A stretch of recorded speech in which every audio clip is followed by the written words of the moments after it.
But first, Eoghan Corry, editor of Air and Travel magazine. Good morning. Good morning, Pat. Now, when we intended to talk to you today, Eoghan, we had expected to be discussing the green list, but there's no green list yet, and it could be quite a short one when it comes. Bit of a farce at this stage. I mean, everybody else has been working on opening their borders since May the 27th. The rest of Europe did it June 15. We were promised to do the green list June 20, then July 6. And now we are in a situation where, there's a lot of speculation and no real sign of what the countries are going to be on the green list. It's quite clear. The only thing we can read, Pat, is that INFIT are pushing for a very hard line. They want only countries that have a lower infection rate than Ireland. There is a couple of countries that are so far out there. There's about 5 of them: Sweden, Bulgaria, Romania, Croatia, that will not make the green list. This is within Europe. It's quite clear United States wouldn't make a green list worldwide. But everything else in the middle, we're not sure about. And they're the big markets, the 9 or 10 countries that are clearly going to make it. There'll be 4 of them in the Mediterranean. Malta and Cyprus clearly in. Greece and Italy only got in over the weekend. But the rest of them are not that significant in terms of air connectivity from Ireland. And that's really what we're talking about. Those trade links, those transport links, those business trips, all the countries that are key to that, they're somewhere in the middle. And the green list is also redundant for another reason: people are flying. Where are people flying to currently, and what kind of load factors are there? The big one is Spain and, believe it or not, Portugal, which is not even on the Northern Ireland green list. The load factors are some of them are very, very low. I've heard of some of the flights with about 12 or 14 people on them. The overall Ryanair, they don't differentiate Ireland, is 70% across Europe, and it's a little bit higher for Spain and Portugal. But anecdotally, the flights are very low, and you can see, for instance, Aer Lingus, who are more dependent on the Irish market, curtailing a lot of their plans and pushing them back into later in August. So while I say the green list is irrelevant, it's quite clear people are confused. They not really of the mind of going against public policy. And about €1 million, this is important, about €1 million a day in pre-booked holidays are being forfeit by people who don't show up. That means that because the flights are now running, the scenario we had in March and April where you got your flight refunded, that's gone if you're treated as a no-show. And that is despite the fact that the travel advice remains in place from the Department of Foreign Affairs against all but essential travel. And some of again, we're dealing with just leaks and what different cabinet ministers are saying, as well as the merry-go-round of medical personal opinion. But there's a lot of pressure on the DFA not to change that. I'd have expected that all but essential travel, it's level 3 in a travel advisory, some listeners would be familiar with that, would go down to level 2, which is travel with caution. Big difference is travel with caution is covered by travel insurance. All but essential travel is not. So that's pretty significant if the green list is published without changing that. It's a question then of who pays. Does the consumer pay by forfeiting the fare they've paid but decide not to travel, or does the airline do something to alleviate matters by changing their refund policy, or does the insurer pay up? But somebody pays. Now, here's the contradiction. When we tackle cabinet ministers on the question of, why not just lock down the place? And they say, oh, no. You have to have people, essential personnel, coming in and out of Ireland, maybe to maintain machinery or to do important jobs. You also have the repatriation of the Irish. So they want the airlines to fly. So are they going to suddenly penalise the airlines in some way? Because the airlines will stop their flying if it's not economic to fly. Not only that, but the airlines did us a service. They brought our doctors home. Aer Lingus flew PPE routes. They're being punished now by losing a colossal amount of money on the flights. So some of that they're putting back in the air. To answer your question, who's paying? At the moment, it's the consumer. The travel insurance people say, go back to the airline. The airline says the flights took off, not our problem. Some of the political people have said, oh, well, the government should compensate if people are forfeiting this money following public policy, and the government have clearly said no, they've more priorities at the moment. So it is the consumer. And it's a big ask. It's the biggest expenditure for any household, apart from unless you buy a car in a year. And people are, some of these holidays are expensive. And there's also a shaming thing of, if you do take it up, you're sort of letting down society by doing so. And that's where Ireland has broken a little bit with the rest of Europe. There is a spirit across Europe that getting things moving again, that decision has got to be taken at some stage, and the rest of Europe has been doing it. And since June the 15th, they've all got problems with it. By the way, Pat, everybody's nervous about reinfecting. Everybody's made huge. We're not the only country that's made huge sacrifices, but there is this sort of acceptance that after the lockdown, something starts moving again, and we haven't even reached the start of that debate yet, and you've been presiding very skillfully over some of those debates in recent weeks. Now, the other question is travelling via Dublin from the north of Ireland. People who might have taken planes from Belfast now taking them via Dublin, and we saw one political figure from the Alliance Party getting into trouble and having to cancel a family holiday in Italy because of the plans to fly through Dublin. How does that distort everything? She's not alone. There are no sun routes. There is one sun route. EasyJet restarted the Faro route, and then on Friday of last week, 10 days ago now, the Northern Ireland list did not include Portugal, which was the only sun route out of Belfast. While people from the north can go to their 59 designated countries, the only way they can do that is through Dublin. The locator form also has a little tick on it, which says if you're going back to Northern Ireland, you don't need to leave your contact details. That's listeners will probably know this very well by now, but I explain anyway. It's when you arrive in Dublin Airport, there are 2 points where you're given a 4-page locator form where you fill out your number and you say you're going to self-isolate. I've done it myself, and then it's collected by the immigration officer. When you put your passport for display, he looks for the locator form. They're pretty good at policing the fact that everybody should fill one out.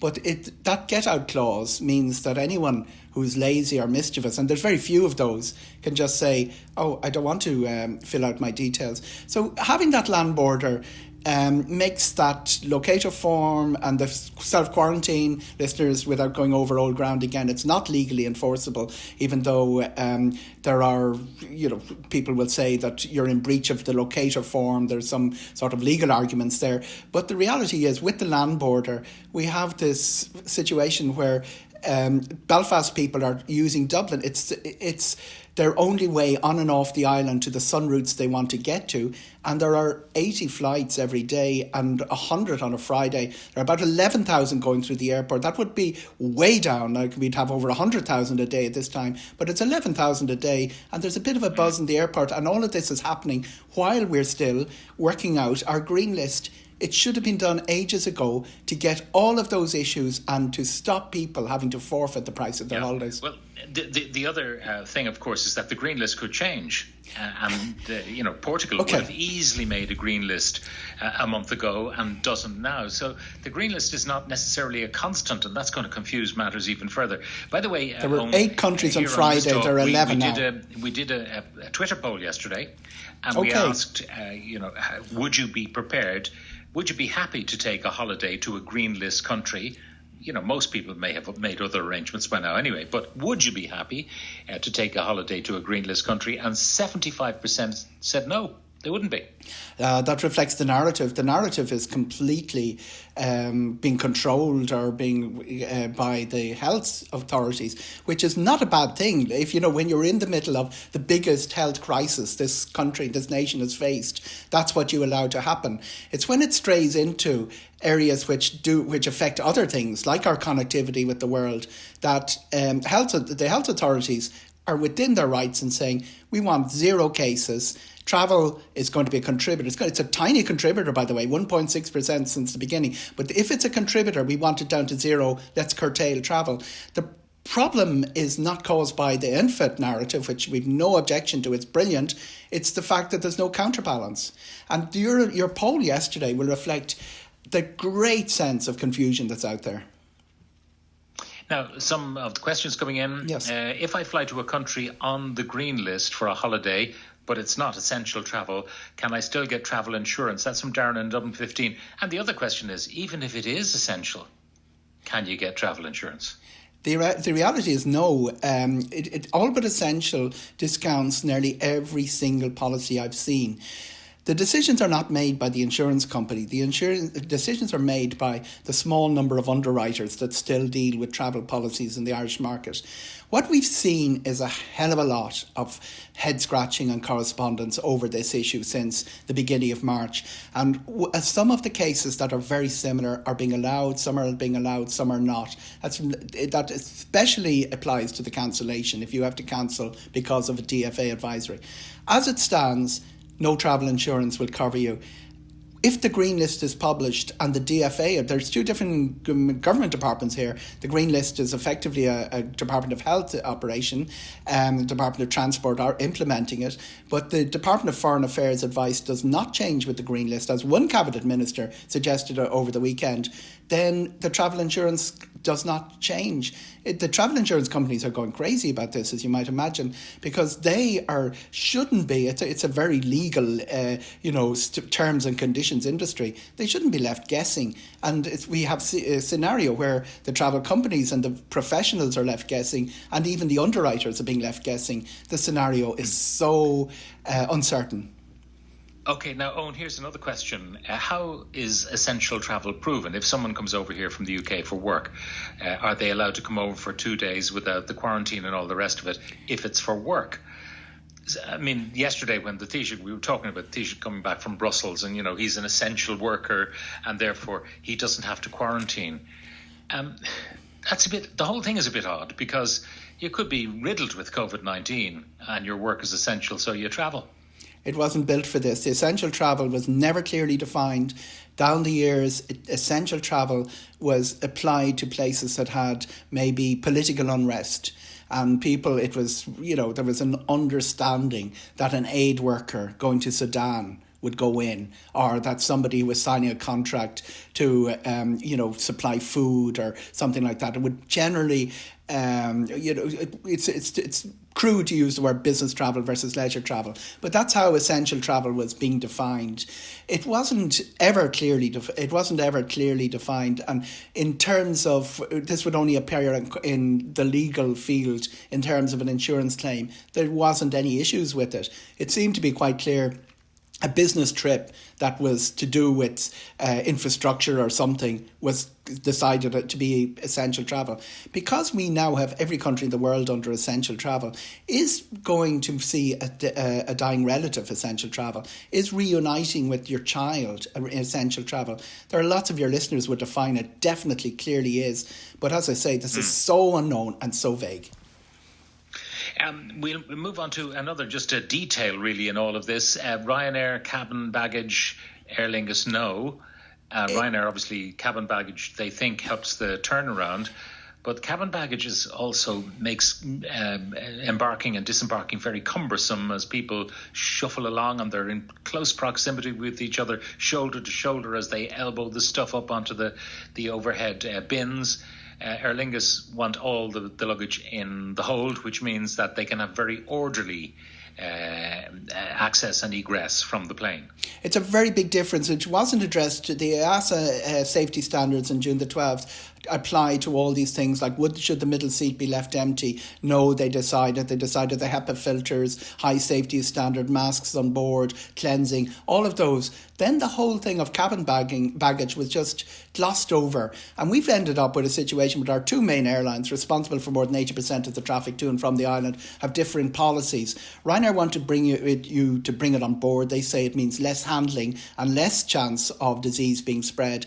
Aer Lingus say getting on and off the aircraft needs to be fast. They've abandoned priority boarding. They're calling people in groups rather than in groups of seat rows, so that we don't have that ancient Irish tradition, Pat, where when the plane lands, everybody stands up and stands in the middle of the aisle and gets their bags down. Aer Lingus trying to eliminate that. It's a big difference between the two. And just for people who are flying, and there's, as I say, 80 flights a day, Ryanair like you to bring your cabin bag on board. Aer Lingus do not, but they don't charge for putting it in the hold. Big difference between the two, and it's brought Ryanair into conflict with the Italian authorities, who've decided that cabin bags shouldn't be brought on board for flights. And I see Canada has done something similar. I would see national aviation authorities stepping in on the cabin bag argument. You've outlined it very well. It does slow down getting on and off the aircraft, and under the current environment, our new flying environment, flying with the mask, getting on and off should be a speedy process. Now, we'll get your thoughts finally on something not related to flying, but it's the staycation subsidy, which is starting, we're told now, in September. In other words, not in time for peak holiday season, but for the shoulder season, and maybe to give a bit of a dig out to those who have a short season, and now they can extend the season with the prospect of getting a tax rebate for their customers. But the customers themselves have to claim it would seem, which is a bit on the cumbersome side. What do you think? Oh, a great idea and really important. Our inbound tourism industry and our hospitality industry is on its knees. A couple of really important things that have to be done. The season, as you say, is short. It needs to be out of season. It needs to bring those sort of bookings into September, October, November. It also needs to be not very cumbersome. There's not much point bringing in a system which has an uptake of 10% or 12% because it's just too complicated. An example was that, the Italians brought one in with heralded what a marvellous idea this was. 80% of the cost is a tax rebate to the hotelier, 20% to the consumer. It's a huge nightmare of a task reclaiming it. We need something very clean, very simple, not cumbersome, and we need it to be targeted in the right season, and we need to do everything we can to keep our shattered tourism industry and get it back into shape, because even if tourism recovers in 2021, there's no guarantee of that. We need something to sell our international visitors, and unless we salvage something out of 2020, there won't be enough left to really go out and compete in those markets. All right, Eoghan, thank you very much once again for joining us. When Always we finally pleasure, get Pat. the green list, if there is to be a green list in the end, perhaps we'll talk to you again. Eoghan Corry, editor of Air and Travel magazine, thank you very much. Now, next we'll go